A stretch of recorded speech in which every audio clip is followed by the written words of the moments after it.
Look at you with your little headset on. Do I know. It makes me face look funny, doesn't it? you want to put your hat on top of it? I've tried that before. It looks a bit daft, but why not? There you go. Oh, you're How's so that? accommodating. It's like a balancing act.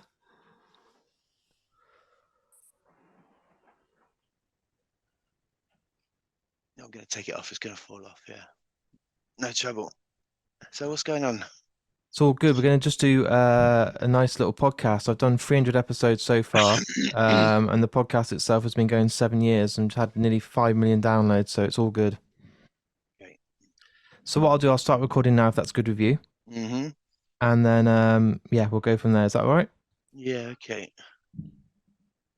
Don't know why they always organize these things in lobbies. Like you think they get a private room, The but light's not ideal for you. no, but it's yeah, the chair's a bit high, maybe. Oh, that's good. Yeah, I'll try and put it on some sort of cushion device or a cushion. The balancing now is going to be that's so much better. How's that? That's good. Is that good with you? Yeah. So, Pete, thanks for joining me today on the Mark and Me podcast. No bother. Nice to be here. Nice What to I be love to do with all guests that come on the show is take it right back to the very start. So, what I'm really interested in is when you were a kid, what was that first album that you remember buying or being given to you All that right, thank made you God. I thought you meant fall that in you. love with music? I thought you meant the very start of the universe. Then I was going to say like my physics is terrible. Um, the very go on, say that again. I was The being very asleep. first album that you owned or were given that made you fall in love with music.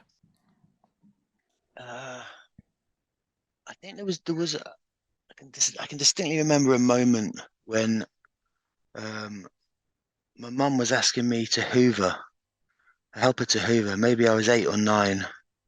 Um, and we were living in, it must have been Germany. So I was 8 or 9, maybe it was Northern Ireland. I remember she put a record on the record player. She put on one of the remember the big Beatles albums, the red one and the blue one, 62 to Yep. 66. Yeah. And whichever one Ticket to Ride was on. I remember she put that on the record player and said, yeah, look, it's easy. You can dance while you do the hoovering. And I was being all grumpy, like, like a kid who wants to go out and play football and his mum's making him help with the housework. It's just like, it seemed like a very cruel world all of a sudden. And then Ticket to Ride came on. And all of a sudden, housework didn't seem like such a chore.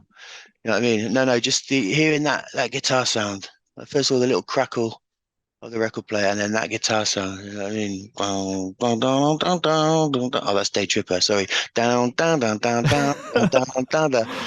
And he like picks out that A7. It was more than like a musical awakening. It was almost like I think a religious experience, like the sound and then the vocal melody and just putting it on again and again. You know what I mean? Before I even got to the rest of the songs. And I think I knew the Beatles just from we'd sing Yellow Submarine at school, like the headmistress would play it on the piano and we would just sit cross-legged in assembly and things like that. But yeah, so that sticks in my mind. But first records, I think there was a when we was when we were in Cyprus. My dad was posted there for 2 years. There was the big thing then was like pirated cassettes, and for like 50 Cypriot cents, you could get like your small plastic cassette cover with a really badly photocopied cover, I and remember them well. yeah, and so I think so that must have been 1987, 1988, and I seem to remember getting a copy of the Def Leppard album, the one that had the sort of triangle on the front with Yep. like a skull. Um, I can't remember what it was called. Hysteria, I think it was called. And there was a kid called Damien Rooney who had that and an Iron Maiden tape, and he lent me them. And I took them home. I was really into it. That's great. Thanks very much. And again, my mum features in this one because she took one look at she obviously heard the racket coming from my room. I was playing on my sister's pink ghetto blaster. She was like, "What's that bloody awful noise?" And then she saw the photocopied covers of all these skeletons, and she said, "You can't listen to that. It's satanic." It's the devil's music. That's exactly what she said. She said it was anti-Christian, and I had to go back round to Damien Rooney's and give him his tapes back. But I used to go around occasionally and listen. And he also had the Prince, the pirated Prince tape. I think "Bad" by Michael Jackson as well. Everyone had that. That cassette was Yeah, classic. That white yeah. cover, That's we just went, with his funny pose with his glove in the leather jacket. so iconic. And I think we just kind of listened to them on repeat, really, doing weird dancing. And seemed to remember Damien Rooney and his brother used to like be quite good at skateboard, but I wasn't allowed to skateboard because that was anti-Christian as well, apparently. But Even skateboarding was oh no, against no, no, Jesus. it Wow. was just it was dangerous anyway. It was something like that. Yeah, it wasn't. So so it was around the Rooney's house, and added fact was that I think Damien Rooney fancied my sister, so that was my ticket in to the bigger boys' parlor. I love it. What about live music? Because for me, I'm 41 now, so in the 90s I got to see Green Day in Wolverhampton as one of my first gigs, and I couldn't believe how powerful they were, and the three of them made so much noise. But what was that first gig that you remember as a kid or as a young adult that you Was that thought, I was want that to at do the, this? yeah, was that at the Civic Hall? It was, yeah. Yeah, yeah. I was a bit of a late comer really to live music.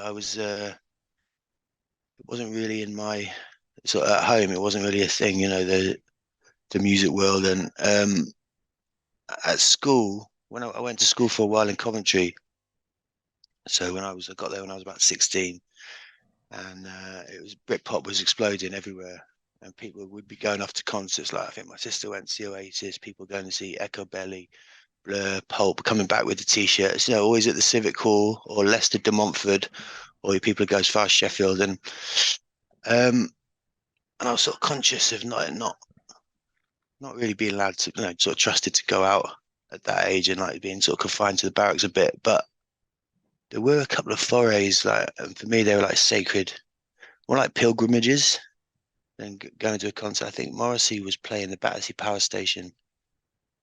I think I was 17, and it was such a massive deal. So it was huge Smith's Head by that point. But obviously, the idea of ever seeing a band like the Smiths, who like had come to sort of define me in my vision of myself and my relationship with the world, seemed was impossible because they'd obviously disbanded when I was a kid, not in double figures yet. So same with bands like the Specials, Pistols, hadn't reformed by that time, and no chance of seeing these may have been thousands of years ago. So when the chance came to see Morrissey, it was yeah, it was pretty nuts. Me and my mate Dan Diaf, who I had a band with called the Peepsters when we were 17, and we went down. We got there so early. I think Cast were playing as well. I don't know if they were supporting but we got right down the front dead early, and then really just couldn't contain ourselves. We just like when Morris came on, over the barrier on the stage, and we got a good kick in by security as well. Totally Uh, worth it though. oh yeah, completely. So much so that we ended up. Well, he didn't, but I did. I ended up just didn't go home. He was playing Chester Leisure Centre the next night, and I went straight up there. Slept in Birmingham New Street Station. Went to Chester Leisure Centre. Somehow managed to get in. I didn't have a ticket, but I was like, I think maybe I met someone at the Battersea gig. And so that was the 2 days. It was one of my first real sort of adventures. And yeah, uh, the atmosphere was unbelievable. Like for me, I was a big football fan at the time as well. And don't think I ever realized how that sort of mosh pit feeling, it was the time when they were taking the seats out, taking the terraces out and putting all the seats in the stadiums. And I really felt something was getting lost in the atmosphere of football, because for me it was all about, not all about, but I do like the game, but it was the atmosphere, like the Yeah. bodies melting into each other, like the camaraderie, the singing basically, and that's what I was experiencing at the concert as well. It wasn't just the love of the music; it was this camaraderie and just this all these bodies writhing as one in unison, and I thought, fuck, this is I want to do this forever. I want to just keep this feeling going as long as I can. And I think I'm still chasing that, still chasing that feeling. Right? I loved it in the film when I was watching it last night that you compared, the gig experience to the football ground and everyone being as one in like a sort of church of noise and everyone being kind of surrounded and all in one singing together, and you forget about that at sporting events. You always think about it of concerts and gigs, but you forget that rugby and football and stuff, everyone is together singing. Absolutely, yeah. It is something primeval, I think, as well. Like it's something essential. It's an outlet in a lot of Yeah. ways for a lot of people. Yeah, I mean, not to say that I don't enjoy quiet gigs. Do you know what I mean? You sit down, listen, and enjoy some music because I do. I wouldn't say these days to make myself like sound like an old git, but uh, particularly look like from the other angle now, I do like to be able to play quiet songs and people to actually listen.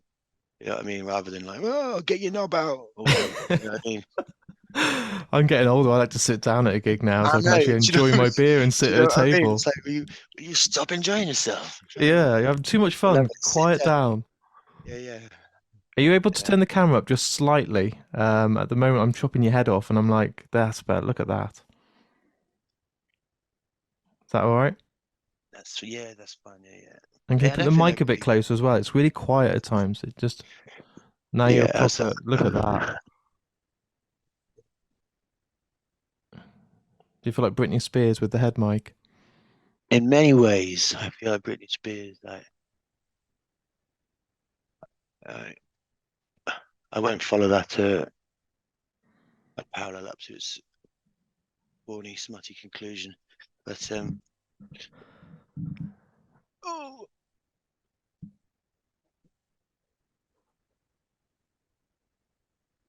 okay. Right, let's talk Stranger in My Own Skin because I was lucky enough to see an advanced screening. Obviously, you had the premiere, and everyone's talking about it at the moment. But what I really loved about it is that you got your wife obviously involved, who filmed it over sort of 10 years. But how did it come about to have that conversation of actually, look, we've got all this footage, 200 hours worth of footage. Let's actually make it into a film.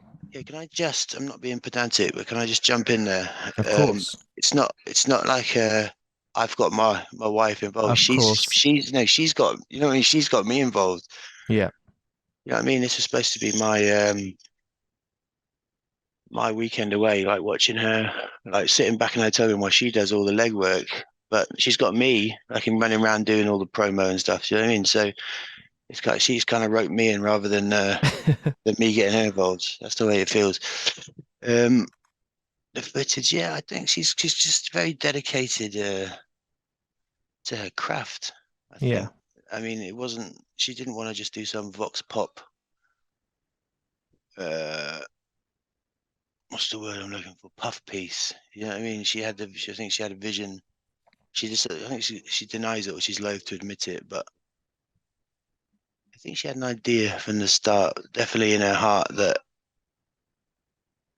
I could I could lead maybe a different type of life to the one I was living at that time.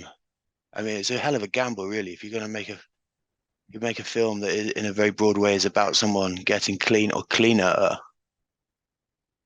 then which I think is why it took so long to come out as well. Because when she sort of really started to try and get it together with the production companies and the editors, must have been like 2019, 2020, where I just like stopped taking uh, heroin and crack, and so I think she probably had to wait a few years just to make sure that I could, because it'd be really embarrassing for her, first of all, if I was to get right back on the right back on the horse, and end up like locked up or dead, after she's released this film which basically has a kind of happy ending. I mean, um, yeah, I don't know really. I mean, you really have to talk to her about the stuff to do with the footage and the editing. I'm just thinking about she does talk quite a lot about the amount of hours of footage she's got.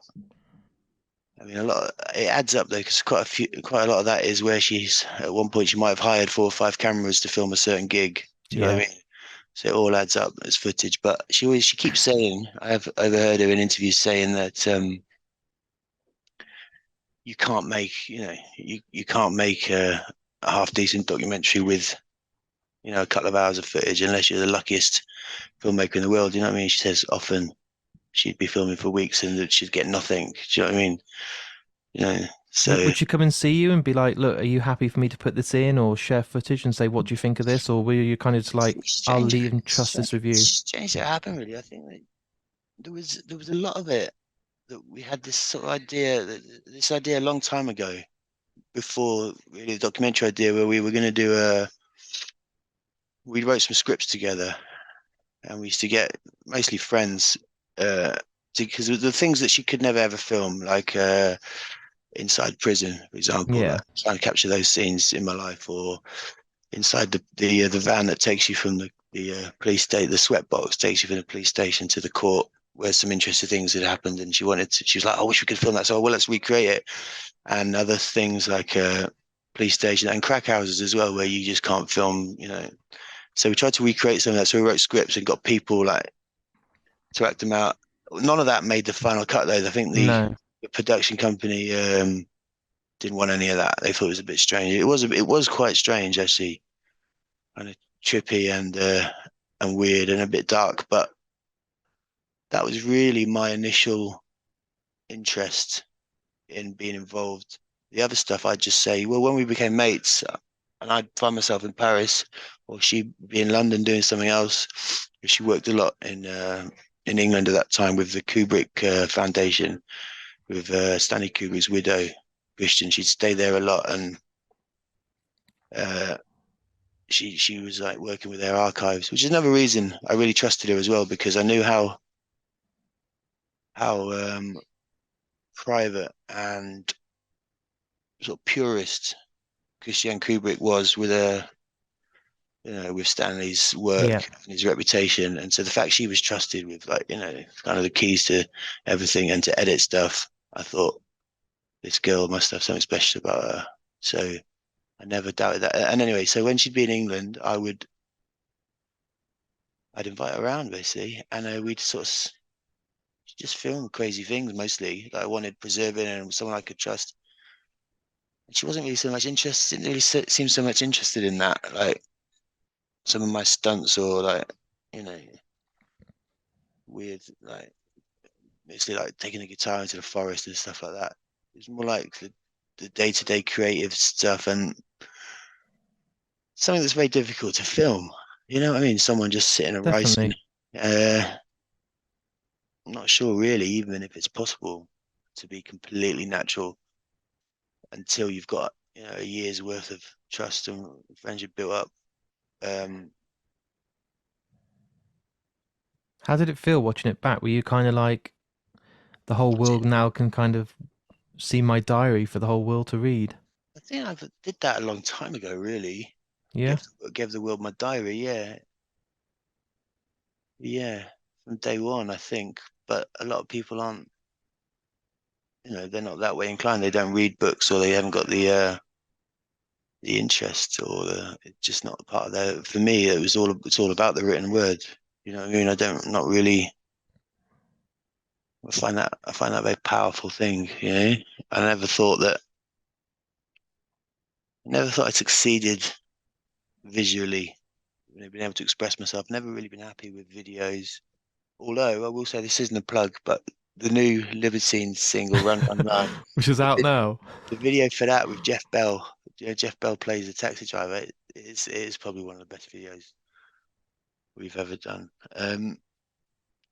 So where were we? Watching it back, I suppose, what was your reaction when it was all put together as a whole piece of work and a piece of Yeah, art? I don't know really. It's a bit confusing. We fell out a little bit, me and Katie. I probably shouldn't say this, but I said, look, what? I didn't really understand what it was about. Do you know what I mean? I thought she got the right. She was like, "What are you talking about? Shut up!" Like, I spent hours on this. no, we spent years on it, but it's a little bit close to home for me. Maybe it is a bit too. Too Um, personal? yeah, and also I can just see how confused. Well, not so much see, but I can hear in my voice a lot of the time how confused I am. It's like I can see me, but I know that I've just had a pipe 5 minutes before she's, what I mean, before that bit, and I can just see my mind's a bit warped, and what I'm saying isn't really to be trusted. Um, which in a way is a helpful thing. One of the things that made me give up like using hard drugs was those moments where I really pushed it too far and I could kind of see no way forward or back or sideways, just like I felt fuck. I'm like crippled my soul and there's no way out of this moment. That was the nightmare. And those moments got longer and longer as time went on. Yeah. There are some very, very funny moments in there as well. Do you know what I mean? But for I me, it loved was all your artwork that we got to see there because obviously we can't always see your artwork or have access to it, but it's incredible. I didn't realize how much art you did, and some of those pieces are just stunning. I was hoping that one day I can buy a book of them all together because you're a genius, dude. Those pieces of art are amazing. oh, nice one, Mark. Mm. You meant to say I'm going to bring out a book real soon for you, Mark, and it's I'm going to have gonna loads say, of the artwork. I was gonna say I'll send you something, but I say that and my manager gets to write you up and he's like, you can't just send them a 6 grand like piece of art. And I'm like, oh well, I've said it now. I have to send it. Do you think you'll ever have a book? A book. Another book full of I've artwork had so a we can few. actually have it? I suppose so. I mean, those things. I mean, I think they're there, but they're normally as brochures. I had something at the Dusseldorf. There's a really swanky art museum in Dusseldorf, and they put on quite a it's quite a show actually. There's like there's a little community of collectors. This guy in LA and a couple of German guys who, over the years, have been, I mean, frankly, like really helping me out by buying my art over the years when I've been like right on my ass, but also have been preserving this stuff and keeping it, all together. Yeah. And so they've been putting it together. And recently they did it in Dusseldorf. I did a little acoustic show there, and there was all these bits. It was just, I don't know. It was a bit like watching a documentary. There's so much of my life on these canvases. So many lost artifacts as well. That things that I thought had been long stolen. Well, they had, but they'd been sold online, and then it got back to these collectors who, hats, coats, sticks, guitars, all this stuff, like mannequins, like Gladys's sister. Gladys is the mannequin we have at the Albion Rooms Hotel in Margate, but she had a sister, a black twin basically, and she turned up, all the graffiti and sort of like pearly queen, white mother of pearl on this black plastic skin, and uh, all like poems scratched into her. I think they did a brochure. I think it was even free, and that was quite nicely done. You know what I mean? So there are those. I prefer them, just really Yeah. simple, good quality pictures of the art, and then just a number and a title. That's the one thing that the only thing that upset me was the titles. They swear a lot of them just had been untitled. They decided to title them themselves. That's the criminal. Yeah, you know what I mean. And then and of course the famous, because some I like to think of my titles can be quite witty, and they've tried to sort of ape that style by references to things in the picture. But I'm not sure the famous German sense of humor was. Yeah, it was pretty Didn't weird. line So up well. I was going around with I was going around with a pen, Scribbling it all out. just putting new titles. I said, you can't call it that. You know what that means in English? You'll never stop being creative, will you? Obviously, writing songs is in your blood. You'll do it for the rest of your life. But I wondered if you ever thought of doing something like directing a film or writing a film or a film score, because obviously with the Libertines, you're going to be very busy for the next few years. But I just wondered, I reckon there's a film in you. I reckon there's a story to be told for us to see, as a vision instead of just audio. Hmm. Yeah. Well, I'm definitely up for offers. If one of your 5 million listeners is working on something that needs my guidance or my velvet touch or an iron hand, I can do it all. You know what I mean? One I feel man like job. I feel like what's his name? Chief Wiggum. You know Chief Wiggum. The episode when Ned Flanders goes out with a Hollywood actress. Yes. One, and Chief Wiggum pulls him over and he's like, "Here's my headshots. Here's my headshots," and it's got his four like acting poses. Mm. But yeah, no, I can do it all. Yeah, absolutely up for anything. I am actually working on a music score. Is this an exclusive? Actually, yeah. Do you know what? I don't even know if I'm supposed to say it. But it started, so it's probably out there. Well, I mean, in the small world of French B movies, but oh That no, I must be shouldn't say B exciting, movie. though. Absolutely, absolute, yeah, absolute dream. Um, yeah, I think what it is, I feel like I have quite a wide. I mean, I've worked with a fair few talented people in my time, and obviously now we've got the label Strap Originals. We're sort of like trying to mine some of the finest young talent knocking about, including Pre-Goblin, whose album came out recently. Look at this plug-in. Again, that's not a plug. This is a genuine like call to arms for anyone who still believes in British music. The Pre-Goblin album is Right, I'm amazing. writing this down now. So you're plugging loads. So I want a piece of artwork from your manager sending to me to All say right, thank you for the you, plug-in. we do something. I'll do a little, I can do this image I've got of you now. Just glasses, the microphone, headphones. If we could Yeah. get if we get a screenshot of that, I could do something with that. I think, yeah. And then I'll use it for my artwork going forwards. Okay, cool. How's that? Yeah, yeah. Or you paint it yourself. I'm not, but I'll use your art as Oh, my I see. logo or my thing going forward. Everywhere I go, everyone will be like, "Oh, I love that logo you've got." And I'll be like, "Pete Doherty did that for me." Well, when he was five, yeah, it's called it's my new school of art, the infantile school of art. No, Use no, no. potato shapes or something, make Yeah, it yeah, really yeah. No, no, retro. no. I've got no. I think a nice, good, simple pencil and ink sketch. Yeah. Yeah. Okay, I'll I work might on that. hold you to this because a lot of bands come here No, and no, they say, "I'm I'm going not to gonna say. send I'm you not that." gonna. I wouldn't say I'll do it if I won't. That is Wow. one thing about me. I do stick to my word to a fault. I'm owed so many albums, signed vinyls, gig tickets, backstage passes. No one ever follows through. It's probably a poster low. Probably your neighbour's got a massive pile I was going to building up. say, his eBay account is huge. Like, So I suppose what I'm really interested in as well is obviously you've just announced and we can plug this. The Libertines obviously got a new album. We've got a bit of a wait yet. We've got the single, but the album's not till next year.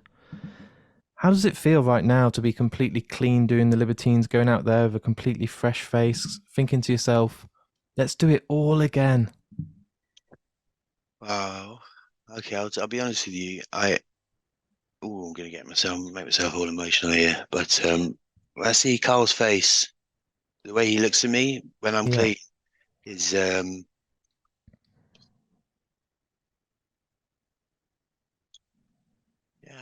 it's just. I mean, addiction's a powerful, let's call it an illness, for want of a better word. But yeah, that would be one of its foes. I think it would be like the look of.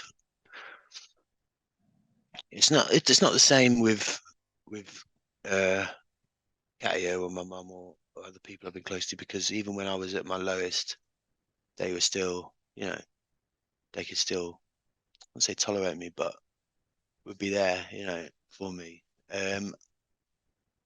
Carl he couldn't even see me when I was living like that, and I didn't care.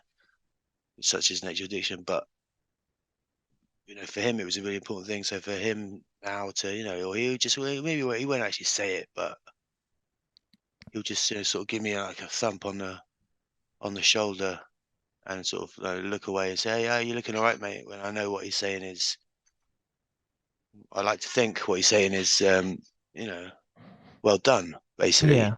Not I Massive wouldn't go pat as on the far. back.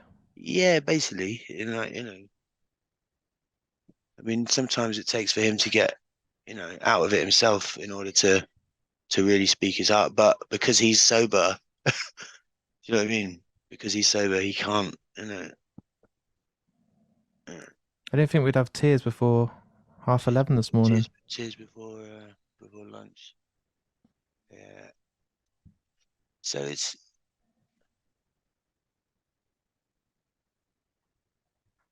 I don't know. I don't know. Maybe I'm just too self-indulgent. When people listen to this thing, it was this like narcissistic freak. But you're asking me questions about myself, and I'm answering them. And I'm interested and I've got only good intentions and I'm a So, fan of your so, music and your so, film, so so I say it tentatively, but honestly, it's pretty amazing. Really, it's a pretty amazing time, because if it does go tits up, you know, I think we'll look at this time as a sort of golden period, really, probably more so than than even the beginning, which we achieved so many dreams, but actually, in achieving them, it tore us apart as well in lots of ways. Whereas now everything is a little more, I wouldn't say deliberate, but I don't want to say deliberate or ordered because it makes it sound as if it's lacking something raw, but it's not. It's like just I don't know how to describe it. Maybe it's a bit like feeling like that game Tetris where you had to fit everything in. I still play that now with my wife. How bad is that? We have two player and try and beat each other's score. Everyone else has got these incredible PlayStations, and we're sitting there trying to line up the best But you boxes. know that amazing feeling, when you get that really long one that fits right into the shape, and you suddenly like get four lines at once. Feels a little bit like that, Whereas I think actually for a long time I actually enjoyed anti Tetris, if there's such a thing. Just fuck it, let it all rain down, let it all build up. You know what I mean? Who says everything has to fit into place? Yeah. Um. But nothing beats that feeling, does it, of the long one that's four red and it suddenly goes in and then it's like That's it. flashes and Yeah. it's like, Yeah. that was worth it. Yeah. You know what I mean? It's like yeah. So yeah. I love him. I love him so much, Carl, really. And I just feel blessed that we've managed to make this revolution, this cycle of, he's got his two boys down in Margate, and he's tinkering around. He's running the hotel, and I think he's opening a nightclub as well. He's becoming some sort of property mogul down there. Do you know what I mean? Cafes, nightclub, hotels. Crazy. Yeah, he's you know what I mean? He's Yeah, I rate him actually. I really rate him. Are we going to get any more UK shows from you guys? Yeah, we got something down in Margate for the I've seen that for a couple of nights in December, but I was hoping for like a yeah, massive big tour next year or something. yeah. I reckon it's all on the cards. I think. I mean, I suppose it's on the horizon or in the post. Uh, so I think maybe it depends really on how the album drops. But I've got a feeling though this might have been the best thing we've done. Uh, Definitely, there's 3 or 4 songs on there that are as good as anything we've written. If not better, then at least I think the recording or the tempo. I mean, I think some of our best songs, Time of Heroes, I think is pretty much perfect. But you see, Don't Look Back into the Sun, Can't Stand Me Now. I love them, but I think they're a little bit fast. The tempo, like when you hear them now, it's like, what the fuck were you on? It's like, so I feel like we've kept that raw guitar sound, but just it's got a bit more swagger Oh, now. you're So, teasing us. We've got ages to wait. yeah, I know. No leaks either yet, which is good, which is rare. I've got literally time for one more question, I'm being told. So, what I do on this podcast is everyone that comes on gets to choose the final piece of music that's played. So, I've had Anthony Hopkins, Kevin Smith, Mads Mikkelsen, all these different people from different walks of life, but they all get the same question. So, after our interview's all wrapped up today, what song would you love to be played by any artist, any band, any piece of music? Really? Wow, this is Talk like about the putting you on the spot. no. This is a great question. There's so many songs that if I could hear right now, I'd love to. Uh, but, um, I want to. Part of me wants to go with "Making Time" by Creation because of its connection to the film, and I love that song. So if you can play that in the future at any point for me, I'll definitely be doing that artwork for you, which I already am.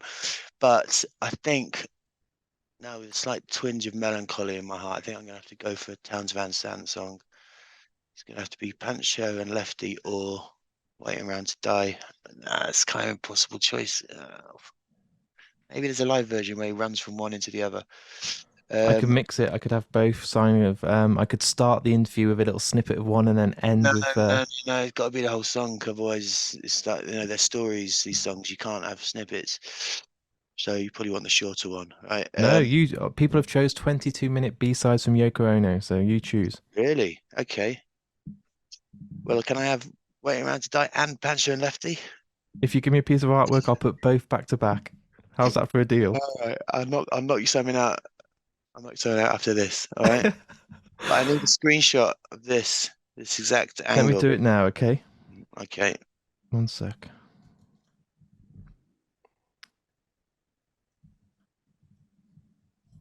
There we go. I've took a shot, so I will send it across. Send it to Lottie. Yeah, Okay. All right. All right. Nice talking to you.